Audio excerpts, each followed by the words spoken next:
We're real life sisters, Kay and Shi, and we real life want to be your sisters too. Welcome to the family. No takesies backsies. Now let's get on with the Kay and Shi Show.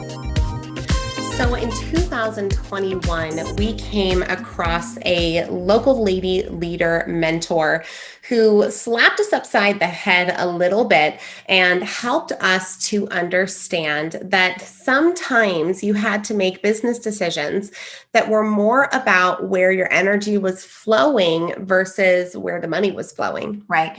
And when you are wearing your business hat and having to be that business leader, there's lots of times where in your head, you're having to justify what's right. And within a business, you know, they say numbers are the language of business, and it's absolutely true. The number one goal of business is to make money. So you have to have money and financial flow and volume and revenue and costs at top of mind all of the time. And that can be a lot of pressure. So when we talk about how we handle it all, we look at that pressure load. And like we've said, we bring in people around us who have that better understanding of what it takes. And so when we really start hitting walls, what we oftentimes do is we get out and we start looking for mentors who can help us, who can add value into our life, who might be able to show us that way forward, to be the lantern carrier for us through a dark night and help us come out on the other side with a new perspective, and getting into the place of understanding that when we make decisions for our life,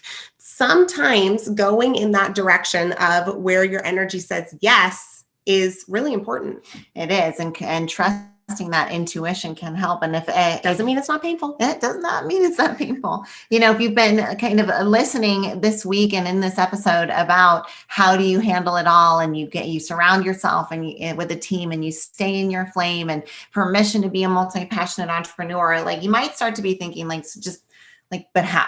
Like, how do you do that? Give me some examples and some stories. And so that's our hope here today and right now, is to just share with you some of our stories in those moments of like, how did you not quit? Because we've been in those moments lots of times. In fact, over this last summer was the great labor shortage of 2021. Now, the restaurant industry was kind of the canary in the mine. It was the first industry to really feel the effects, because the rest of hospitality was taking a few weeks to catch up to all of the restrictions lifting. People had to book their travel.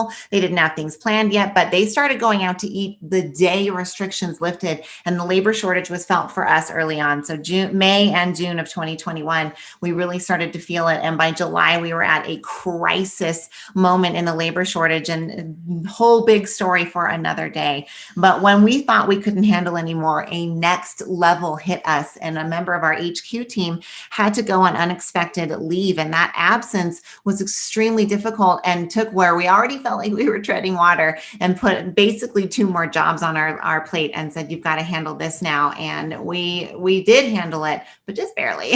Now, one of the things that carried us through that time was a visual of, I want you to just imagine, right? It's like 1882. Yep. And you're aboard a wooden ship, and you just got hit by, the waves were already big, but you just got into the middle of a freaking hurricane, right? And the eye is nowhere in sight, and you can't even see anything, right? So it's 1882, creaky ship. Everybody on board of the ship has pretty much washed away at this point.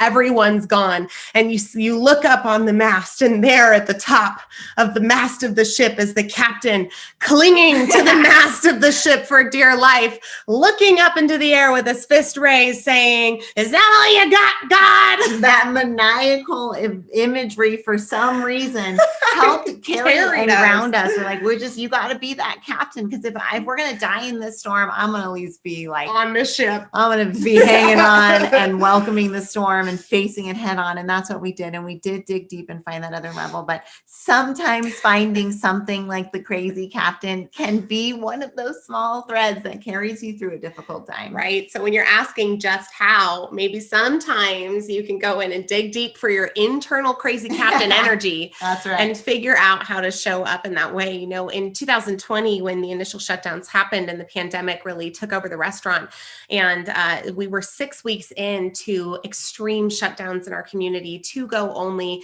literally lost 85% of our revenue overnight on March 16th of 2020. And it was almost 12 weeks until we were even remotely open again under extreme restrictions.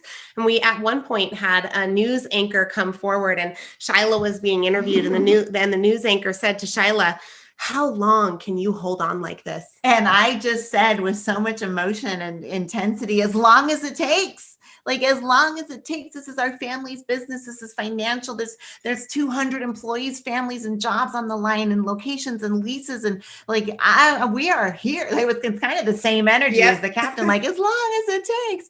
And just knowing that there was that full commitment helped carry us. There wasn't when sometimes the thing that's most detrimental is that desire to seek the escape hatch and just to look for the way out, that flight mode of it. It's probably better, in energetically speaking, for you to fight as much as you can, especially when you're faced with those odds, and not fight those around you, but to fight to stay in the ring and to stay part of the game. And that's what you've got to do. And so answering as long as it takes helped us not have to question where's the escape hatch, but we were in the ring and we were playing the game. So if you're on any kind of success journey at all, be it a physical or an entrepreneurial success journey or a spiritual success journey, whatever journey that you're on, having that as long as it takes mentality and just doing away with your escape hatches can do so much. We're not saying don't have a plan B, but what we're saying is that when the going gets tough, it can be really easy to want to run away.